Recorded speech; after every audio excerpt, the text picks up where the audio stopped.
Morning, everyone. Josh here, Solopreneur Grind. It is the SG Daily number 21. It is March 20th, excuse me, on a Wednesday. If you're watching on YouTube, today is the day.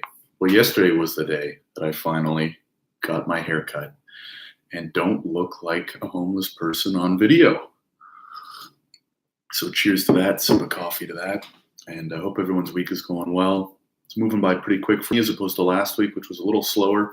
And what I started talking about yesterday was client communication, still very top of mind. So I figured I would dive a little bit deeper into it.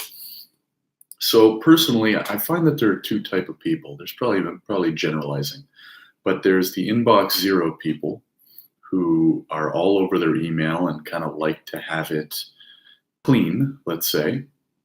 And there's the not so inbox zero people who, don't check all their email and it can pile up, or they don't read the important ones, or they don't read the ones that they think are not important, and they get the pile ups. Anyways, all of that is to say I'm an inbox zero person, especially when it comes to my business, my firm. And I think it's really important, especially in a services business, especially in a professional services business. One easy way to stand out is to answer your clients fairly quickly. It doesn't have to be instantly, doesn't have to be within the hour, but if you're responding to all of your client inquiries within a few hours or within the day, then as one lawyer put it when I first started working, you will be in the top 50%, just simply by responding to all of your clients in a timely manner. And I found that to very much be the case. I mean, obviously the quality of your work is also important, and this goes for any industry. But if you're responsive to your clients, not only are they going to appreciate it, but you're probably going to be able to move the file along quicker, or the work along quicker, or whatever it is along quicker, because that conversation is kind of up to date and ongoing. So anyways, with that out of the way, how do you find the right balance, right? Because for me, I have the tab open the whole day, which is probably problem number one. But if you are a keener for keeping an eye on email, you see the little 1 or the little 2 or whatever in the top left corner. For me, I use Gmail. You can see on the tab the number of unread emails. I wonder if I can turn that off on just the tab. But how do you balance answering promptly, or promptly enough? Doesn't have to be super promptly, but promptly enough, and work efficiency, right? Because I think I did an SG Daily on switching costs. If you haven't heard that one, I don't remember which one it is, but I would go back and look up. I think it's in the title somewhere for switching costs.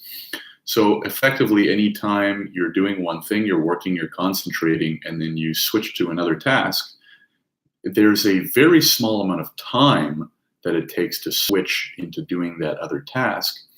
But the real cost, I should say, is the mental energy and focus it takes, right? So let's say you're deep into an email, there's a lot of things going on in your head. You're writing it, you're 3/4 of the way done. And I think I gave this example in the other daily, and then the phone rings and you don't know who it is, or you do know who it is. But it's like, do you answer the phone? And effectively that switch not only will it affect you coming into the phone call because your head's in another place, but then when you go back to finishing the email, you will have lost your train of thought, and there's that cost of catching up to where you were to get started again. So if you actually look at it from a time, perspective, like seconds and minutes, it probably isn't too long. Although if you add that up over days and weeks and months, it could well end up being a long amount of time. But if you think about it from a brain energy focus type perspective, it can be pretty big. There's been studies done on it. Look it up if you're interested in that type of stuff.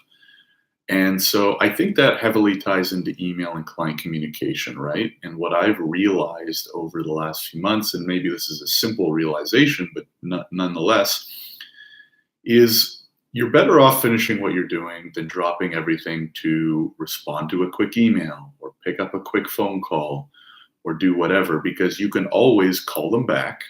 You can always answer 10 minutes later once you're done the thing you're doing. And none of that is going to make or break anything, right? So if you have especially if you're consistent with your client communication.